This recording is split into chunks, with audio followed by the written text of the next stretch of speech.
man. So the world got crazy. Well, a certain part of the world got crazy. We already know America's shit crazy. No, really? Yeah, mad. But it got a little bit crazy in Texas Oh, in the last couple of weeks. You've probably heard a great deal about what's been going on. But it's actually not just about the abortion situation. Texas at the moment is going through quite a really, really radical. I mean, it's always been a little bit, I think in terms of red and blue, it's been as red as it gets, like for the most part, right? yeah. Texas. Yeah, 50 Fairly red. Yeah.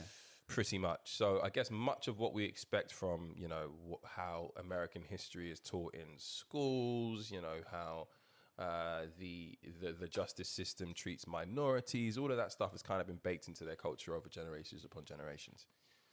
It's not like fucking Mississippi, but it's still quite bad. In the last couple of weeks, two big things have happened. There have been changes or proposed changes and changes in some cases to the gun laws and the abortion laws. Now, in short, the gun laws, which we're not necessarily going to be focusing right now on, but gives us wider context as to what's going on, is such now that the background checks and the legal requirements that are typically associated with you owning a gun are pretty much going to be taken away. So if you want to, you know, take down an op and you want to find the easiest, most lenient way of doing so, then Texas, baby, is where you would do it. It's such a wild place. But what really, really, really shook the world in the last couple of weeks was the rules changing around abortion. Mm-hmm. Now, a law banning abortion from as early as 6 weeks into pregnancy has come into effect in the state of Texas. This bans abortions after the detection of what anti-abortion campaigners call a fetal heartbeat, which is pretty contentious anyway for medical reasons, which we can get onto. This law, which is one of the most restrictive in the country, took effect after the Supreme Court did not respond to an emergency appeal by abortion providers. Mm-hmm. Now, clearly, this new law, which is called the Heartbeat Act, has... They're good at naming stuff, the Republicans. But this heartbeat bill is like a subgenre of bill that's been going on around America. And we'll come back to this. Yeah. The Heartbeat Act was actually, it came into effect in May. There was obviously contention around it. There was an appeal that went in, which was essentially ignored. And this is ultimately undoing the landmark Roe versus Wade ruling from a while ago, which now means that women, especially in the state of Texas, we will wait to see if this has reverberating effects across other parts of America. Mm-hmm. But it effectively means that women, if they ever felt they weren't in control of their bodies and therefore their destinies before, are even less so in control of them now. A shocker.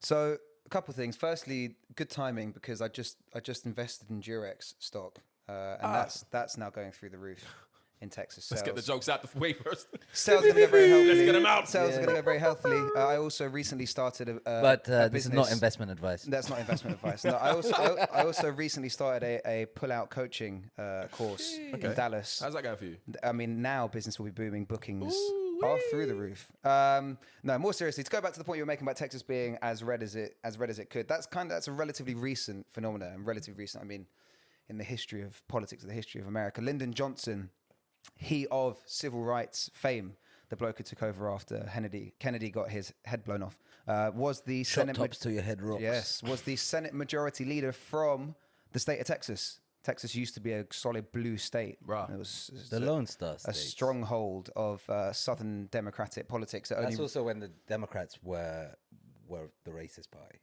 Well, they were the racist party before. They were less racist. They and were in the transitionary Yeah, we phase. can get into it. Anyway, it went really red following the Nixon era and the Southern strategy, which basically played on white nationalism in the South of America. But as we saw with the state of Georgia turning blue, a lot of these Southern states, where there is a lot of immigration, have their demographics changed, are becoming more toss-up regions, which is why people like Greg Abbott, who's the governor of the state of Texas, is doubling down on this shit to stop a tide before it comes, where the Democrats can actually start having input because of the changing demography, i.e. lots and lots of Latinos who don't subscribe to Fox News. Now, The fuckery. Interestingly, though, the Latinos are more conservative than you Yeah, think. So it's well, not I'm not, the I know. You Latinos. don't need to tell me, puppy. Yeah, so it's not the Latinos. It's more the emigration from California and New York, all these big city liberals who are moving to towns like Austin and Austin, Texas, Dallas, Texas, and that's leading to what you're talking about in terms of demographics. It's the second generation Latinos. So the ones that come over are super hawkish on immigration because they had to do the shit to get into Texas. But the ones like Javi Hernandez, who's born in Dallas,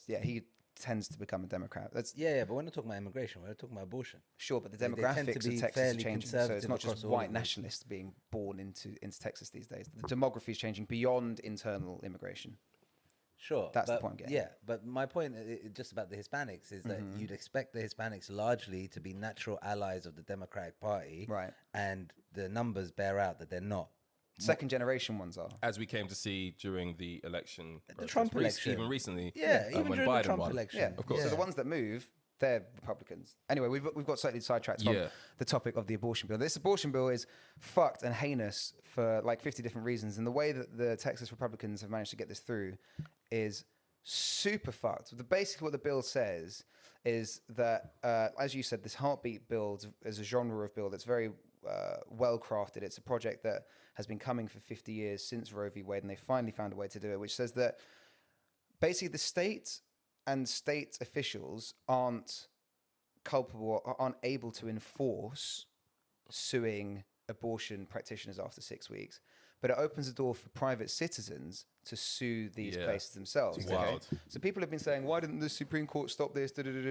Well, firstly, because Trump packed the court with 3 ultra nationalists who are basically super like anti-abortion. But the reason they gave, after having not said anything, which is pretty ridiculous, and we can come back onto the uselessness of the Supreme Court later, was that they can't enforce. They can't tell the state of Texas not to do this because technically the state of Texas isn't doing anything, right? The state of Texas has just allowed private citizens who they know they've got an army of fucking weirdos who stand outside abortion clinics will start to sue people who aid and abet abortions. And this doesn't. And essentially, these people, to your point, they also get a $10,000 Right, so reward this is the thing. for doing so. So it's actually breeding this new sort of vigilante style criminal system. Super fucked. But the thing is, that's even worse, right? It's like, okay, maybe you can contextualize this if you could find the abortion doctor and sue him, or the abortion clinic. No. If you're an Uber driver and you drive someone you're done. to an abortion, you're fucked. done. You get nicked for that. Yep. If you're a mum and your daughter says that she's pregnant and you like say, okay, well, let's get rid of this thing. I'll take you out. Help you. Boom, you're done. Right? It makes no exceptions for cases of rape, no exceptions for cases of incest. And is entirely unconstitutional against the provisions set out in Roe versus Wade. Basically, they've managed to get this around in the technicality, knowing that a cooked Supreme Court wasn't going to stop them.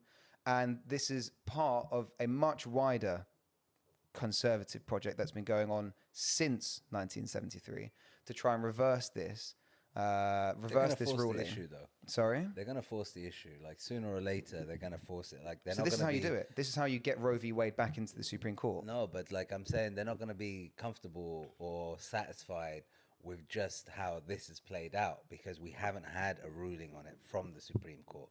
So what's going to happen is there'll be another state who will craft another similarly like narrow bill based on the template that's happened now in Texas, so that it basically sits in front of the Supreme Court and they have to rule on it.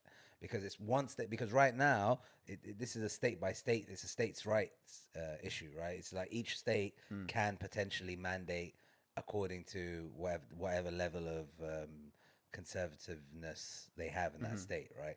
But I think their ultimate aim is to kick this all the way up to the Supreme Court and ultimately have a reversal, right? So they're not going to be happy with each Supreme Court or with the Supreme Court just abstaining effectively from ruling on any one individual state by state law. And the fallout has obviously been huge. Biden, the US Department of Justice, has filed a lawsuit. Thanks for coming. challenging That was also a bunch of bullshit. this law.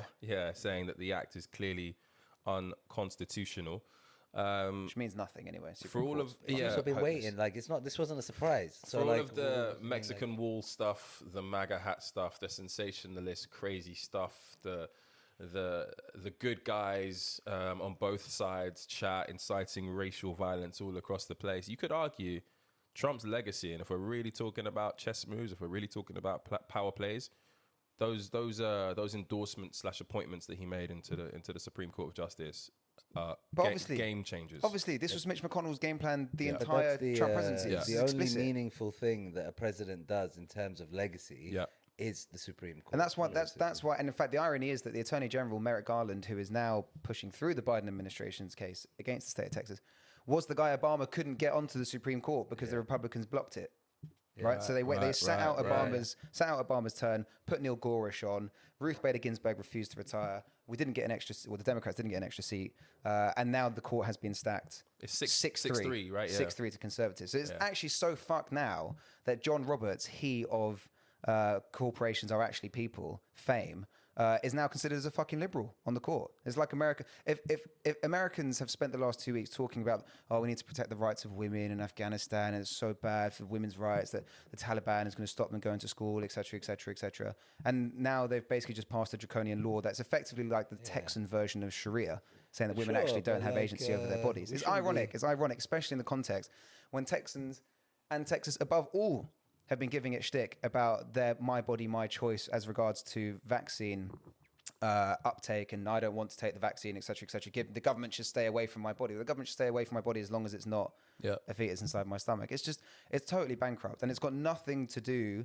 with either women's rights, reproductive health, healthcare, or babies. This is totally about enforcing a system of power and playing to a very corrupt Supreme Court that is largely just a political tool. There's nothing. The word constitutional means nothing in America. They claim that it's about the babies, right? Everything you said about it's not about women's health and it's not about that. The claim is it's protecting life, right? But there are many ironies with such claims, some of which you've mentioned, some of which like supporting the death penalty and things like this, which are also ironic. But more than anything, it's like at 6 weeks, you can't deliver a baby. So, but also, who the fuck knows they're pregnant after 6 weeks? And you only know that if you're actually trying for a kid, and then you're not going to get an abortion anyway. Who the fuck knows they're pregnant after 6 weeks? This is basically targeting the poor, effectively, people on low socioeconomic grounds, right? So those who have a bit of cash can go out of state, basically, for the abortion. But if you don't have that cash, you can't go out of state, right? And now I think I read something this morning where there was some big time employer. So that's exactly where I was going to go to next. Exactly. Salesforce offered to help relocate employees out of Texas, where they have 2,000 of its 56,000 employees, following this rule, saying that obviously these are incredibly personal issues that the law creates, and they didn't make specific mention to this new ruling, but they did communicate to this staff, if you want to move, we will help you exit Texas, your choice. It's ironic because shout out, by the way, Texas has just had a massive influx of liberals, basically. Right? Half of the Californian elite, a la Joe Rogan, and the rest have kind of made their way into Texas. They're all in Austin. Yeah, into Texas over the last 2 years or 18 months during coronavirus, right? Because of the perception of restrictive COVID regulations by Gavin Newsom in California, first to lock down, last to release and all that. And all these people made their way to Texas. And that shift in demographics that you were talking about in terms of voting patterns, these kinds of moves will firstly help with. Yeah. But the second thing is, it's ironic that these guys moved somewhere like that for more freedom, and now you have less freedom. Yeah. So, move out of Texas, or what is it you said? Join Johnny's pulling out program that you subscribe to. The stroke reduction training. Do you want to drop a link in the comment section or something? I will do. Cool. Yeah, I will. The incels will be on it. Yeah.